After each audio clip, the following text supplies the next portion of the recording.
I want you to look at something right now. Think of some major goal you want, or maybe it's one you're already working on and you have experienced a lot of setbacks, a lot of defeats.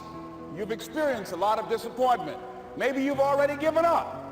And maybe you just need a little fire, a little encouragement to get back in the game again. Here's what I want you to look at. There are winners, there are losers, and there are people who have not discovered how to win. And all they need is some coaching. All they need is some help and assistance, just a little support.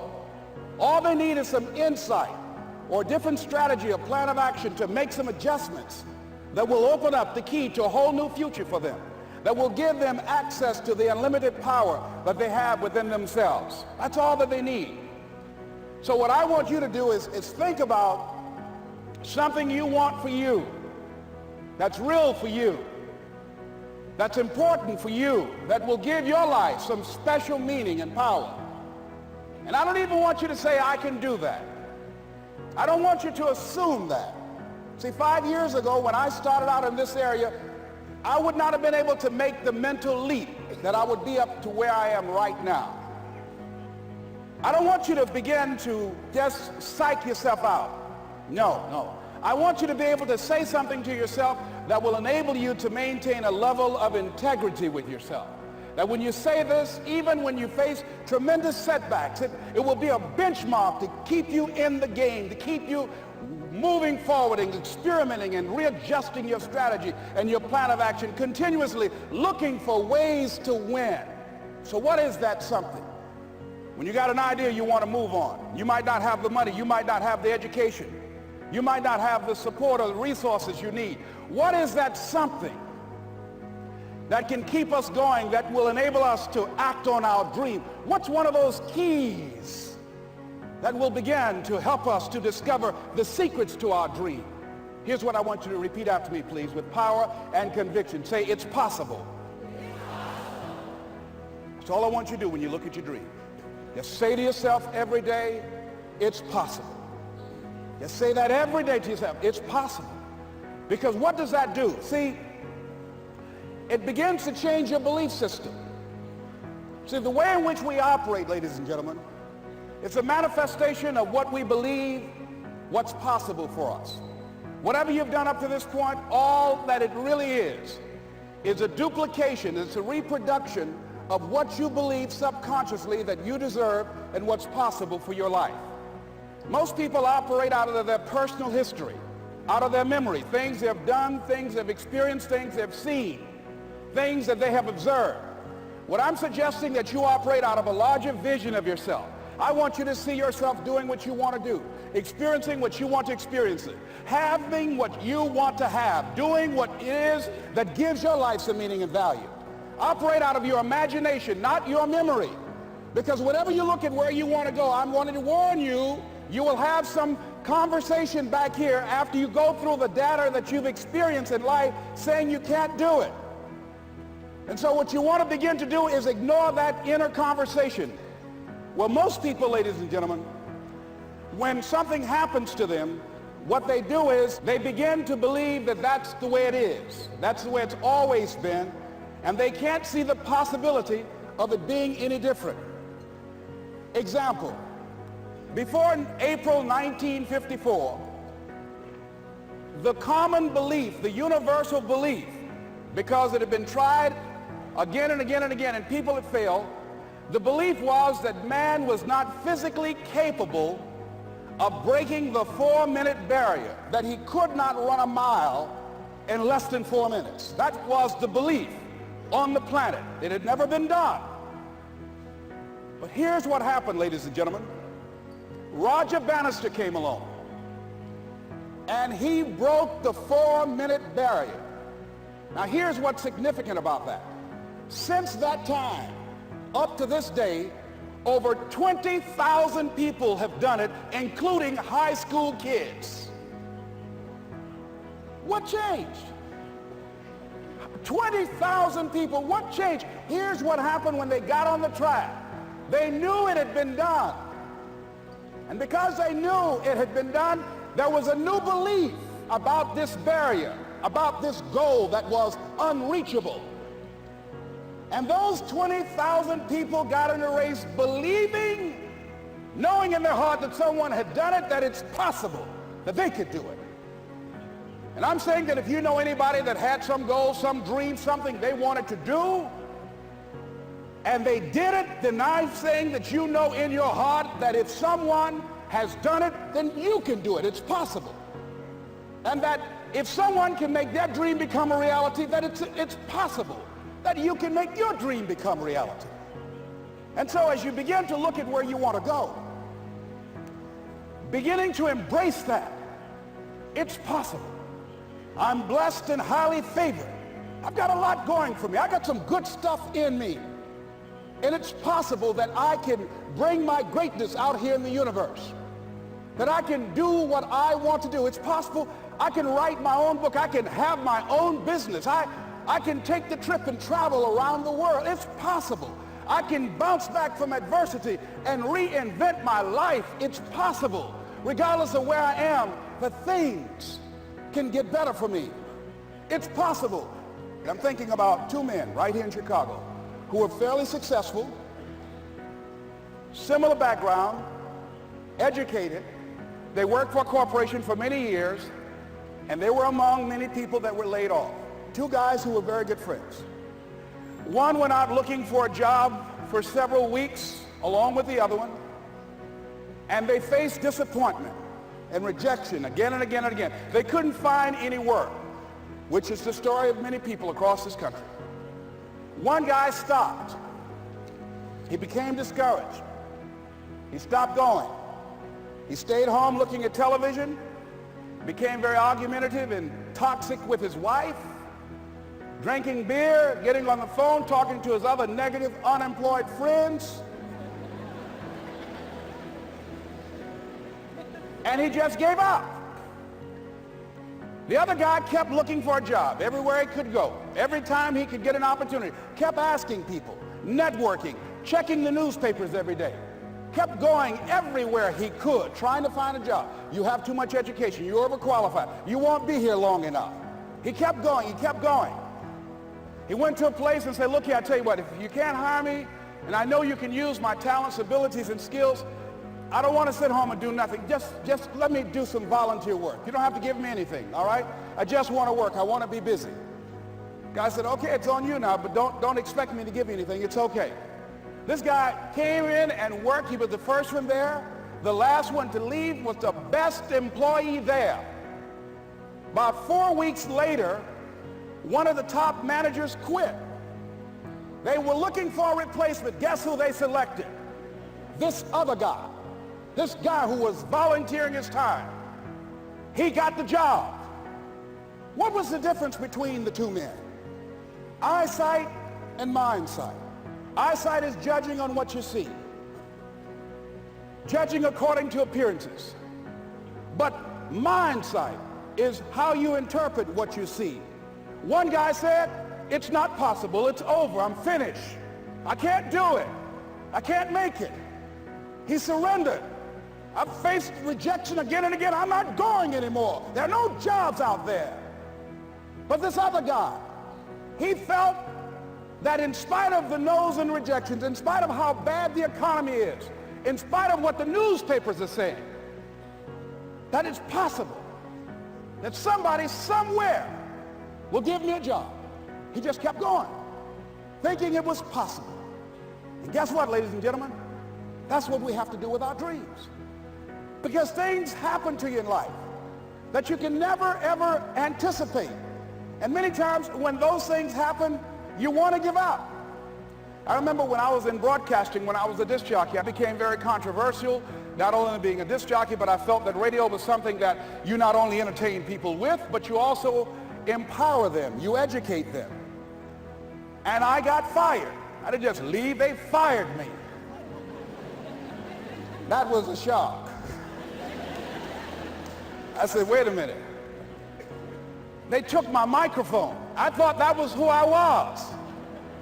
No, ladies and gentlemen, it wasn't. I had to do something else. And I didn't know what else I could do. See, here's what I'm looking at. what are the uses for your life right now that you haven't even reached for yet? See, I believe that when you don't have enough encouragement to act on your dreams or ideas, or you're not enlightened enough, that life will act on you. See, life had moved on me and said, Les Brown, you have outgrown this. It's time for you to do something else. Well, I wasn't enlightened enough. I organized some disc jockeys and got my job back. So they had to fire me again. I got fired twice. Here's what I did. I had to think of something else. And so a guy suggested to me, he said, Les, why don't you run for office? I said, man, I've never run for office. I've never known anything about how to operate in the political arena. I've heard encourage people to register to vote and get out to vote, but I don't know anything about politics. He said, well, neither do the people who run for office all the time.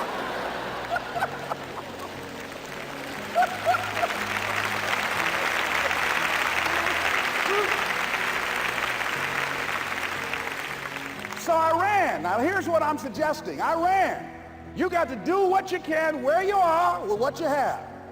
I didn't have any money. I didn't know anything about the political process. I didn't even have any support. But here's what the guy told me. It's possible you could win. That's all I had. I was running against an endorsed candidate. He was an incumbent. He had the newspaper support, all of the leadership in the community, and I was challenging this guy. So I had a saying when I was on radio, stand up for what you believe in because you can fall for anything.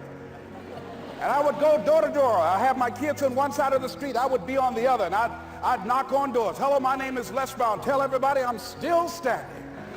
They get on the phone. Child, Les Brown was to my house today. You know the boy on the radio with the big mouth? Yeah, they fired him, honey. Say he's still standing.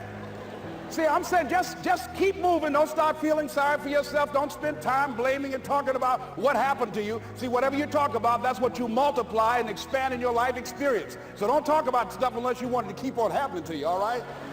So I got in that kind of action.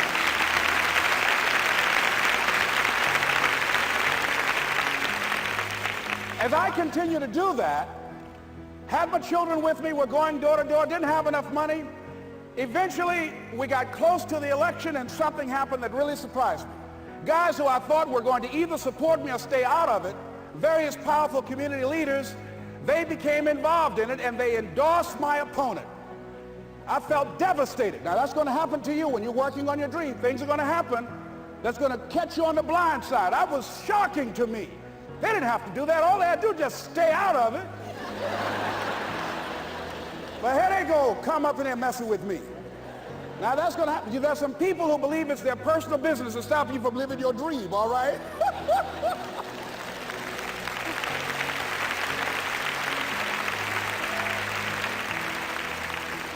But I didn't deal with that. You want to make your dream come true, you got to stay focused. Some people rather get even than get ahead. Stay focused on where you want to go. I just kept on doing what I was supposed to do. And so I was driving to the radio station. My opponent had over $20,000. I had less than $800. As I was in the radio station, the guy said, "You're going to make a commercial?" I said, "Yes." He said, "It better be a good one because that money can't go pretty far here." And I sat there in the middle control room and I was thinking. And here's what happens when you get still. Stuff will start coming. Something said, "Call your mama." You used to talk about your mother on the air all the time. Ask her to say a few words for you. That'll be a different kind of political spot. So I called my mama, and I had a gospel record playing in the background.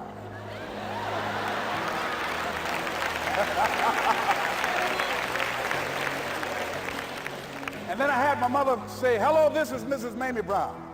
When I raised my sons, I raised them to be good children. When they got out of hand, I beat their behind and made them go right. Please vote for my son. He's a good boy."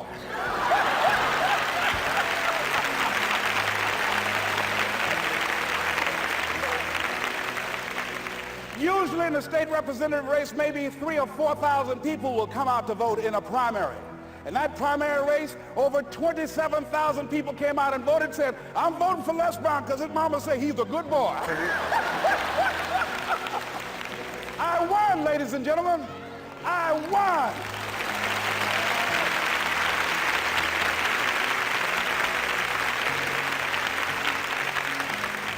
So you've got to be willing to stay focused, to be creative, to be relentless, because things are going to happen to you when you're working on your dream, when you get on track. I remember when I first got involved in speaking, one of the main things that speakers like to do is speak to a certain association that they have over 10,000 of their sales reps that come to this convention. And I was relentless. I kept saying, it's possible. It's possible. See, what I want to let you know and set you up for, because you said it's possible, don't mean that you're not going to have any problems. That Murphy's Law ain't going to come and slap you side the head. Oh, Murphy going to come visit you. He's waiting for some of y'all out in the parking lot. Oh, you say it's possible. Okay, it's possible. You better get up. Well, I was working. I kept saying it's possible. They got other speakers on this program. I can be on that program too. I kept selling myself. I got all fired up. And I was calling them every day, every day. And the lady finally said, Mr. Brown, I tell you what, we want you to come in and talk to our sales executives. You got the kind of fire and guts that they want that will motivate them. And let me tell you something else. We want you to bring your motivational tapes. You're going to need at least $50,000 worth of tapes. I said, is that right?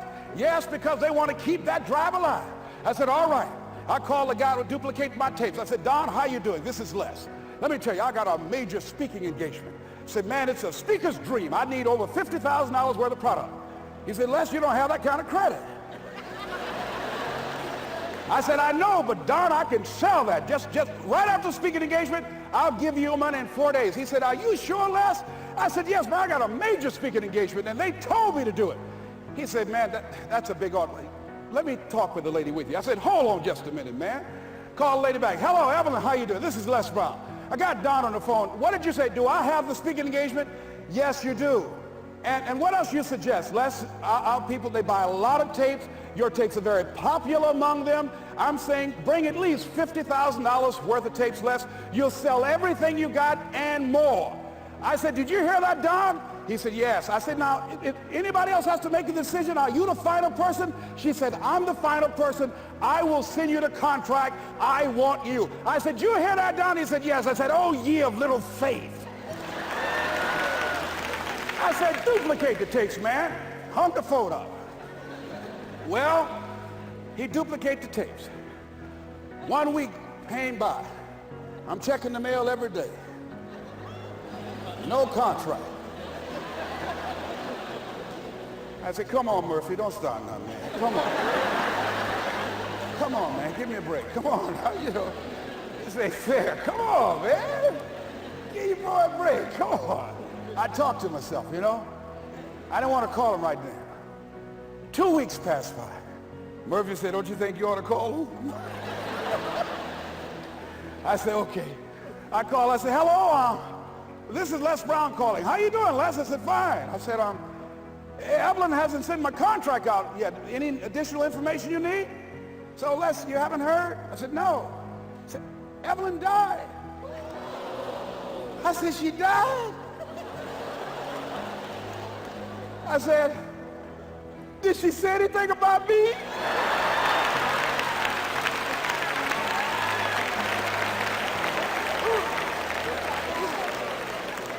When I got home, I was so wiped out. And Murphy was in the house waiting on me. Murphy said, is it possible you want to listen to some of your tapes?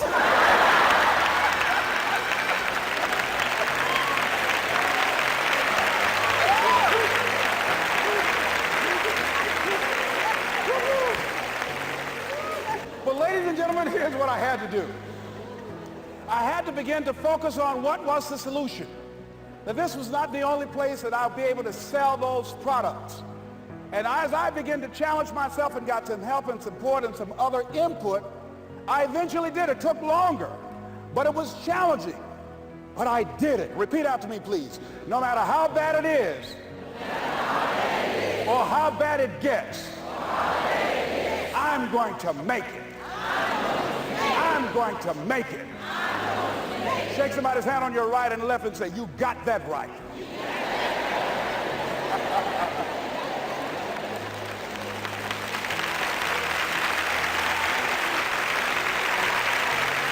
Repeat after me, please. It's possible. I can have my dream. I can get what I want. I must be creative and never give up. I want to ask you, how many of you have some major goals you want to achieve? Raise your hands, please. Very good. I want to ask you another question. How many of you know if you had your life to live over again, you can do more than what you've done thus far? Raise your hands. Very good. I want you to shake somebody's hand on your right and left, look him in the eyes and say, you have something special. Do that quickly, please.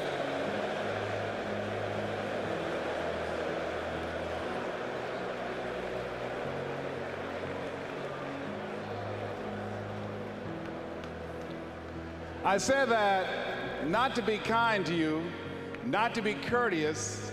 I said that because it's true. You have something special. You have greatness within you. You have talents, abilities, and skills that you don't even know that you have. And in the limited time that I have to share with you, I'm going to share some ideas and concepts with you that I want you to take some notes. Now, I want to make this clear. Number one, everything that I'm going to say, you already know it. It's a part of who you are. We're cut from the same cloth. You wouldn't be here. You wouldn't have invested your money, your time, and your energy to be in this place, to be a part of this Manpower Conference, if what we talk about with you at this particular time did not represent a part of who you are, your consciousness and your value system and your philosophy of life. So I'm going to only confirm and validate that which is a part of you anyhow. That's number one. Everything I'm going to say, you already know this. It's common sense, but not common practice. Second thing is, everything I'm going to say, you heard it before. Bishop Jakes is not only a great preacher and visionary and lecturer, but he's a great motivator, a great strategist. He provides concepts to help people to deal with the whole person, spiritually, mentally, economically, our communities, every area of our lives. Last night when I saw the ministry that was going on in the prisons, thought about the scripture that says, the least that you do unto these, my children, you do it also unto me. That kind of vision, that kind of commitment, that kind of stand that is taken with his life in a historical context. One day when historians look back on this age, they will see the imprint and the impact that he's made. The next thing is not only that you already know what I'm going to share with you, and you've heard it before from Bishop Jakes and many other great speakers. Everything I'm going to say, I don't want you to agree with me, and I don't want you to believe me. That's not important. I'm going to share with you some ideas and concepts that's made a difference in my life. I want you to think about something that you want to create in your life experience right now. Some goal that you want. Some spiritual goal that you'd like to achieve. Some contribution you'd like to leave to humanity. Horace Mann said we should be ashamed to die until we've made some major contribution to humankind. I want you to think about some major goal that you'd like to achieve. Think about it right now. Something that's important to you. My first major goal was to buy my mother a home. That's something I wanted to do. That was important to me. I'm one of 7 children my mother adopted. I was born in a poor section of Miami, Florida called Liberty City. I was born in an abandoned building on a floor with a twin brother. When we were 6 weeks of age, we were adopted. When I was in the 5th grade, I was identified as EMR, labeled educable mentally retarded. Put back from the 5th grade into the 4th grade. I failed again when I was in the 8th grade. I don't have any college training, but between my mother and a high school teacher that I met by the name of Leroy Washington made a dramatic difference in my life and gave me a larger vision of myself.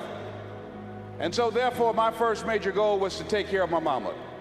I really identified with Deion Sanders last night. I feel like Abraham Lincoln, who said, all that I am and all that ever hope to be, I owe to my mother. And so that's what I wanted to do. Buy my mother a home. Let her sit home and I go to work and take care of her.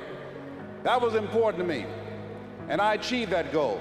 My mother passed 3 years ago from breast cancer. My goal now is to raise millions of dollars for breast cancer research. My goal now is to alert men over 40 to get their prostate examination. Last year I was diagnosed with prostate cancer and given a very limited prognosis.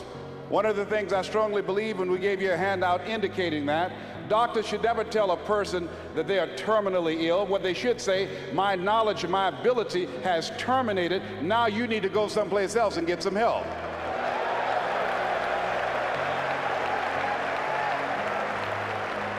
They should determine the diagnosis. God determines the prognosis. So every man here, if you're 40 years old, go get your prostate examination. Go get your PSA test, which is a blood test. Go get your digital rectal examination. I assure you, it is not a pleasant experience. It's not something you look forward to doing. But go do what you got to do anyhow. I was at a major medical convention, and they were giving free rectal exams. The guy said, hey, Les, come on, man, let me give you an examination. I said, no, you're too motivated, brother. No way.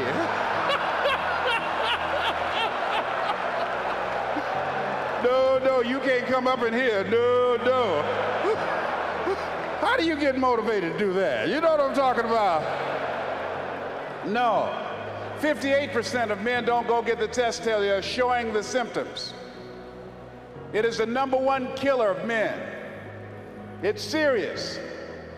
And so, therefore, I'm telling you, part of my mission is to alert you. I came up during a time, we believe what you don't know can't hurt you. What you don't know can kill you. Go get your examination and encourage your brothers and your uncles and your friends to do the same thing so we can reduce the number of men that will die from prostate cancer over the next year, over 40,000. We can reduce that number by early detection. Now, the other goal I have is training and developing speakers. I don't travel like I used to since I've been given this health opportunity. Remember something that T.D. Jakes said? He said, if you got a problem that man could solve, you ain't got no problem. I mean, truer words could not have been spoken. When I was diagnosed with prostate cancer, I'm telling you, I started talking to Jesus more than I ever talked before. I increased my tithes by 30%. I was trying to cut a deal. I said, Lord, if you save me, let me tell you, you think Paul worked for you, just save me. In fact, I'm trying to get him to move it someplace else, put it in my toe, anywhere, not here, Lord. Oh my goodness. I tell you, boy. It's amazing how spiritual you can get if you think you're going to die.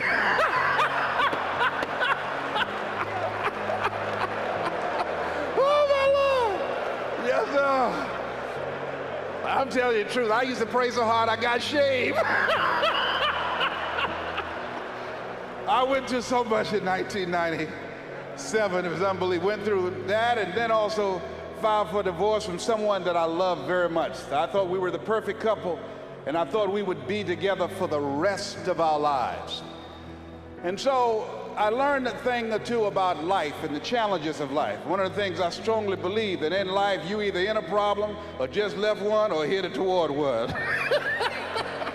So part of what I'm doing is training and developing speakers. I have a gift in that area, helping a person find their message and how to use their life example to craft an experience, a special moment for an audience to transform their lives and teach them methods and techniques how to reinvent themselves. Training and duplicating myself through men and women and young people, because I believe that we live in the greatest country on the planet that gives us an opportunity to make a difference in other people's lives. Now, I don't know what your goal is, but I want you to visualize it right now and repeat out to me with power and conviction. Let us say together, it's possible. Together, please. Say it again, please. See, that's the first step.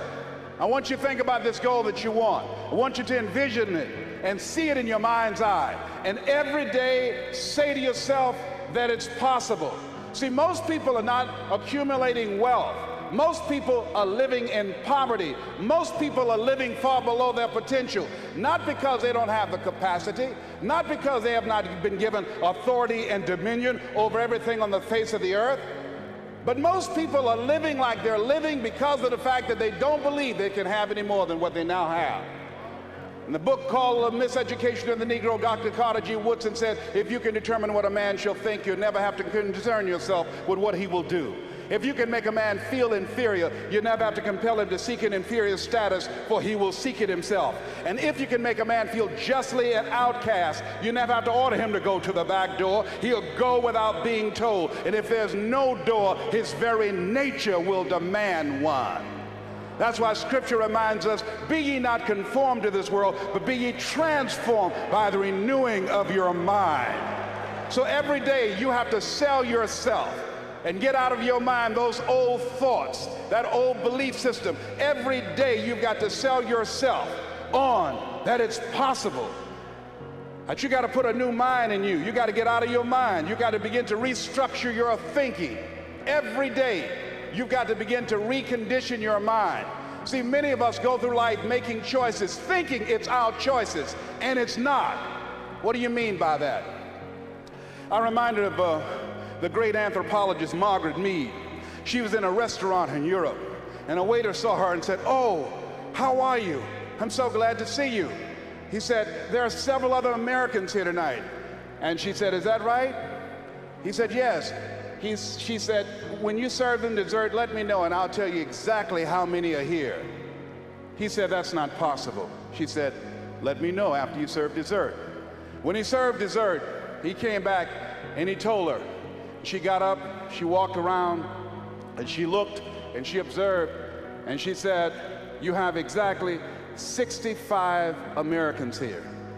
He checked the guest list and he was amazed. He said, "How did you know that?" She said, "Because in Europe, when you eat a slice of pie or cake, you eat it from the back toward the tip. In America, when we eat a slice of pie or cake, we eat it from the tip toward the back."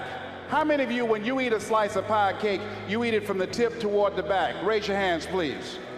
Good. Now, what else is in your mind? What else are you doing unconsciously that you don't even know?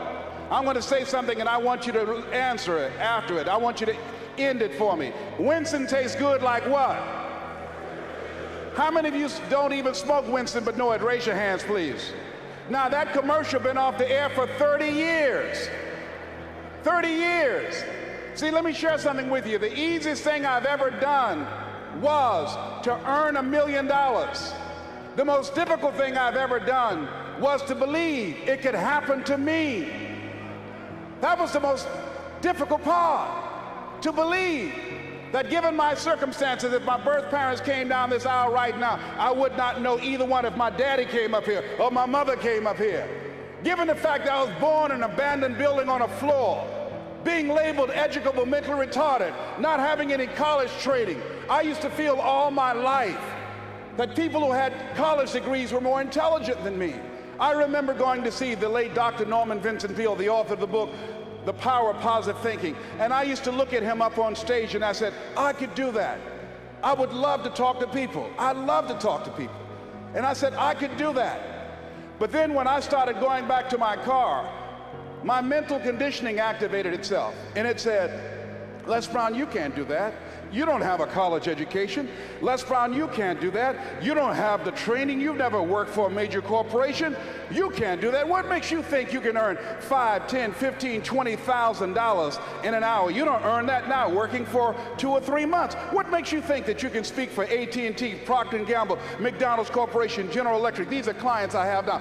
You've never even worked for them. How many of you ever thought about something you wanted to do and you talk yourself out of it? Raise your hand if you know what I'm talking about. That inner conversation is what's going to haunt you after standing here and saying, I can do all things through Christ who strengthens me.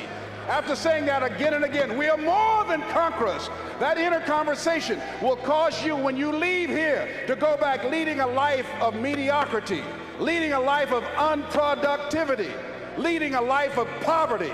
So I'm going to share with you how to break out of that.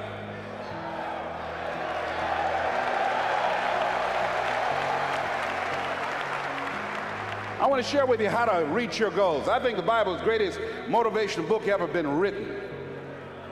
Now I want you to repeat after me, please. We got to recondition our minds first. Let us say together, good things are supposed to happen to me.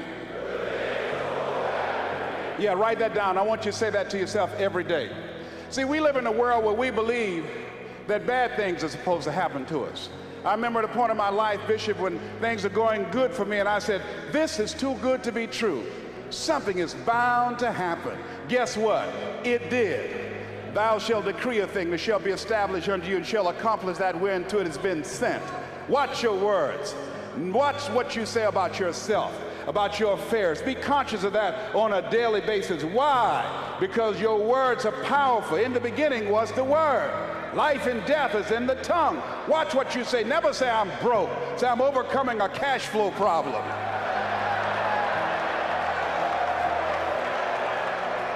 Claim what you want, not what you don't want. So affirm good things are supposed to happen to me, and begin to believe that. Begin to expect that. Now, I was talking to my oldest son, Calvin. We were going for a walk. And I said, Calvin, do you want to be successful? He said, yes, sir, Dad. It's okay. We kept on walking. Then I stopped and I looked him in the eyes. It's my namesake, my junior. I said, Calvin, we're looking at each other eye to eye now. Do you expect to be successful?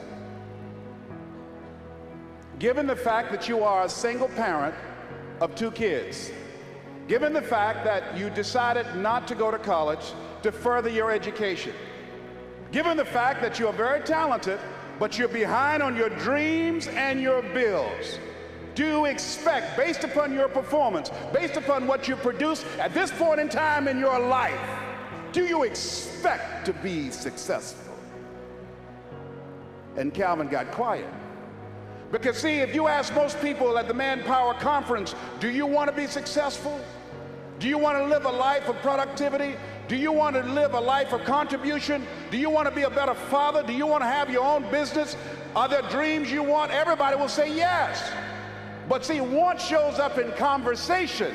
Expectation shows up in behavior. See, I can tell what you expect by what you do. That's why the Bible says, judge a tree by the fruit it bears, not the fruit that it wants, not the fruit that it talks about, not the fruit that it claims, but by what you are doing. See, what you do when you leave here, when the music stops, when the shouting dies down, your behavior, how you conduct yourself, writing your goals down, deciding to enroll in school to get a GED, deciding to sit into class with children young enough to be your grandchildren, decide to find some product, some idea, some service that you can provide so that you can begin to create some value for yourself so you can create wealth. The next thing that's important to know, yes, it's possible that you can choose your future and direct the course of your life as you run toward your dream. It's necessary that you have goals, that you write those goals down, that you plan, that you think constantly of how you can begin to improve what it is that you're doing. If it's your presentations, if it's your recruiting skills, whatever that is, it's also necessary that you look for ways to always find a way to pull it out when everybody else thinks that you are defeated. That you've got to take personal responsibility to know that in order to become successful, you've got to make it your personal business to do it. But the next thing, ladies and gentlemen, I want to share with you that some of you already know that it's hard. It's not easy. It's hard changing your life. It was hard when just over 3 years ago in the Penobscot building in Detroit, Michigan, where I was operating my business, and I fell on some hard times, and I was sleeping in my office. It was hard coming into the lobby, and the security said, "Excuse me, Mr. Brown, can we see you for a moment?" And I said, "Yes." And I walked up to the counter, and he gave me an envelope. And he said, "Would you mind reading it here?" And I opened the envelope, and the envelope was from management that said, "This is an office tower. It's not a hotel. Please do not sleep in your office." And I said, "Excuse me, sir." I said, "I just work long hours in creating my business. I'm an entrepreneur. And right now things are bad for me, but they're not going to be this way always." And I just asked for the opportunity to continue to operate like I'm doing. I'm not trying to make this my home. And it was hard coming through the lobby. And sometimes they would laugh. There's a guy talking about becoming successful. And look at him. He's bathing in the bathroom upstairs on the 21st floor. He sleeps on the floor. Him and two other dreamers up there. Look at him. It was hard, ladies and gentlemen, coming to speak to people. And I was facing financial difficulties in my own life. I was behind on my bills and my dreams, and I'm saying to them, you can live your dream. It was hard, ladies and gentlemen. It was very difficult to pick myself up each day believing that I could do it. There were times that I doubted myself. I said, God, why is this happening to me? I'm just trying to take care of my children and my mother. I'm not trying to steal or rob from anybody. Why did this have to happen to me? It was very hard. And here's what I want to say to you. For those of you that have experienced some hardships, don't give up on your dream. No one could have convinced me by holding on, by continuing to push forward, by continuing to run toward my dream, that one day I would have my own talk show. It's a long shot, ladies and gentlemen, from Liberty City, an abandoned building on a floor, never knowing my mother or father. It's a long shot. Being here with you today in this dome in Atlanta, it's a long shot. No college training, labeled educable, mentally retarded, but I kept running toward my dream.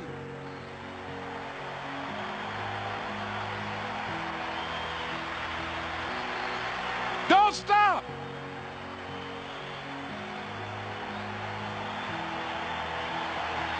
Don't stop.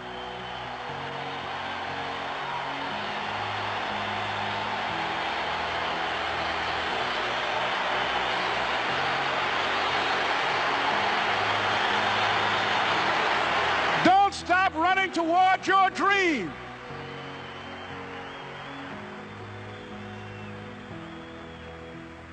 It's very important as you hold on to that dream. There are moments when you're going to doubt yourself. There are rough times that are going to come, but they have not come to stay. They have come to pass. It's very important for you to know that. Don't say I'm having a bad day. Say I'm having a character building day.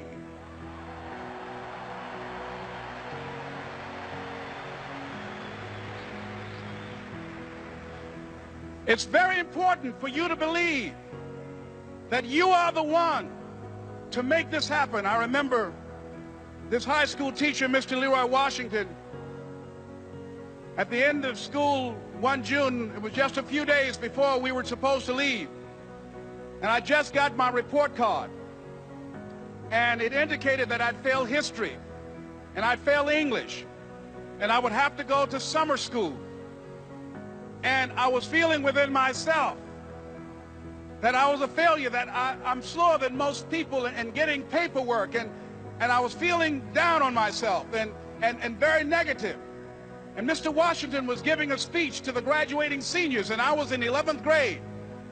And even though I wasn't supposed to be in there, I went in there because the speech he was giving, that speech was for me. And as he talked, my heart began to beat fast. Tears began to run by my eyes, and I was in the back just listening to him, because he said, and he was a very dramatic man. I still talk to him to this day. He said, as graduating seniors of Booker T. Washington High School, I want you to know that you're blessed and highly favored, and that as you go toward the future, begin to know that you have greatness within you. And if just one of you here begin to envision yourselves as being blessed and highly favored to reach your goals, if just one of you capture the essence of what that means, that you have greatness within you and a responsibility to manifest that greatness, that you can make your parents proud, you can make your school proud, you can touch millions of people's lives, and the world will never be the same again because you came this way. And the students gave him a rousing standing ovation. And as he left the auditorium, I ran down the steps and I caught him in the parking lot. I said, Mr. Washington? He said, yes. I said, do you remember me, sir? He said, no. I said, my name is Leslie Brown. My mother, she works in the cafeteria here. I'm one of the twins, Leslie and Wesley. I said, Mr. Washington, but you know, I got these big dreams. You know, I like talking to people. I love people. I said, I want to work with people, and I got this dream of buying my mama a home. Could I do that, Mr. Washington? He said, it's possible, Mr. Brown. And as he walked away, I called him again. I said, Mr. Washington? He said, what do you want now? I said,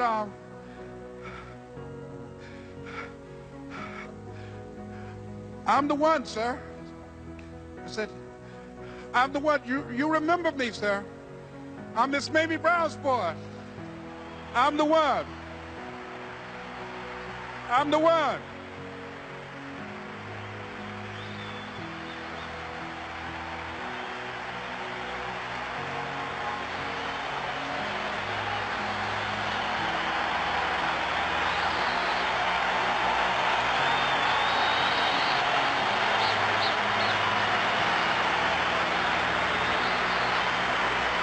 And you must feel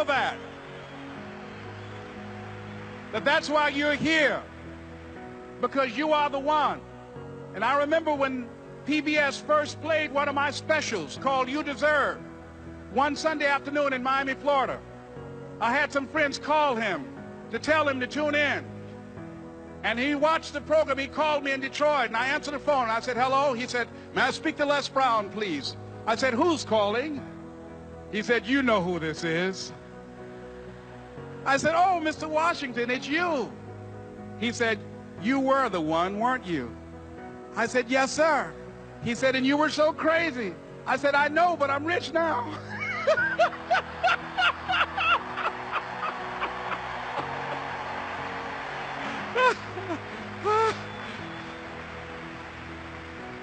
Ladies and gentlemen, it's not going to be easy. It was hard laying on the floor of the Penobscot building, looking out of the window, daydreaming, saying, Les, can you do this? Can you make this happen? I used to listen to tapes day in and day out about See You at the Top, my great friend Zig and Dennis Waitley and different other motivational speakers and Dr. Norman Vincent Peale. And Dexter saying, don't let nobody steal your dream. I used to ask myself, can I do this? And something said within me, you're the one. You're the one. And let me tell you something, ladies and gentlemen. While you're here, and before you go back home to your respective cities and communities, write down at least 5 reasons on why you deserve your dream, on why you won't give up, what's going to make you unstoppable, why you must be unreasonable, because logical, practical thinking says you can't do it today. But if you want to produce unreasonable results in your life, like living your dream and taking charge of your destiny, you've got to be an unreasonable person. You've got to be an uncommon person. So write down the reasons of why you're here. My first major goal was to buy my mother a home. And let me tell you something, ladies and gentlemen. What will reasons do, Les? Nietzsche said, if you know the why for doing, you can endure almost anyhow. What do you mean by that? If you know why you're doing something, when the hard times come, and they're going to come, when the disappointments and the rejections come, and they're going to come by the truckloads, your reasons will be your rod and staff to comfort you, to pick you up. Once again, I got a saying on one of my tapes, if life knocks you down, try and land on your back, because if you can look up, you can get up. Let your reasons get you back up.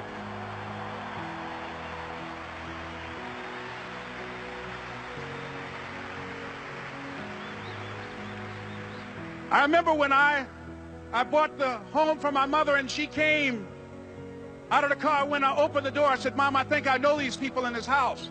That was my first major goal. And then I couldn't conceal it anymore. I said, Mom, I got this for you. And as she went from room to room, looking at the house and saying, thank you, Jesus. Thank you, Lord. No one ever could have convinced me that this could have happened to me. And she looked at me, she said, Leslie, And you caused me so much problems as a boy. You were always into stuff. She said, no one could have convinced me that day when I walked in that house and this lady was holding you and your brother. And she said, ma'am, I want you to promise me 2 things. And she said, what is it? She says, 1, promise me that you won't separate them. She said, I want them raised together. I want them to know each other. I got pregnant while my husband was away in the war, and I can't keep them. Promise me that you won't separate them. She said, I promise I won't. I've never had children. I promise I won't separate them. And she said, promise me that you'll never tell them about who I am, because if my husband ever found out, he would kill me. She said, I promise. And she said that she gave them to us, and she kind of cried, and she was walking out the door, and she looked at my adopted mother. She said, remember, don't you separate them. She said, I swear to God, I won't. I won't separate them. I'll keep them together. And she said, as I held y'all in my arms, I never had any children of my own. I didn't know how I was going to do it. But I knew with the help of God, I would do it. And ladies and gentlemen, my mother had a dream of having children and raising us. She didn't know how she was going to do it. You're going to be just like that. And some of you are already there. Well, you don't know how you're going to make this happen, but you just feel within yourself some way, somehow, with the help of God, I'm going to make it happen. Repeat after me, please. No matter how bad it is, or how bad it gets, I'm going to make it. I'm going to make it. Shake somebody's hand on your right and left and say, you got the right stuff.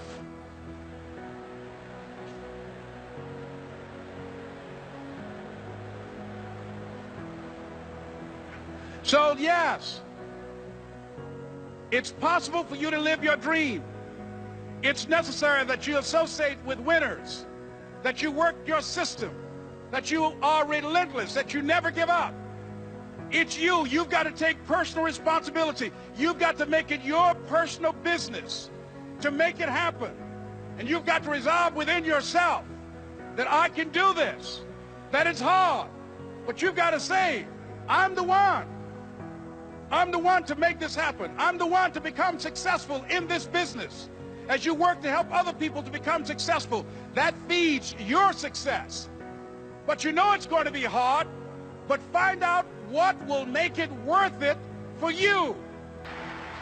So, ladies and gentlemen, if you want to make your dream become reality, the people that are running at their dreams know that it's possible that you can live your dream, that it's necessary, that you're relentless, that you have a plan of action, that you are creative.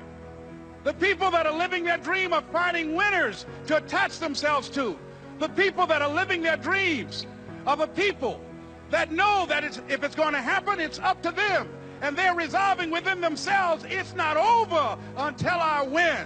The people that are running after their dream know they're going to have hard times. They keep on running because they're saying within themselves, I'm the one. I'm the one. No matter how bad it is or how bad it gets, I'm going to make it. The people that are running after their dreams are the people that are hungry. Shake somebody's hand on your right and left and say, you got to be hungry.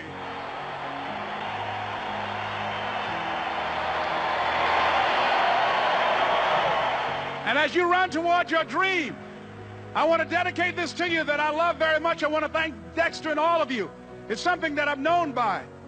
It's on our tapes called Choosing Your Future, and it says simply this, that if you want a thing bad enough to go out and fight for it, to work day and night for it, to give up your time, your peace, and your sleep for it, if all that you dream and scheme is about it, and life seems useless and worthless without it, and if you gladly sweat for it and fret for it and plan for it and lose all your terror of the opposition for it, and if you simply go after that thing that you want with all of your capacity, strength and sagacity, faith, hope and confidence, and stern pertinacity, if neither cold poverty, famish or gulf, sickness or pain or body and brain can keep you away from the thing that you want, if dogged and grim you besiege and beset it, with the help of God you'll get it.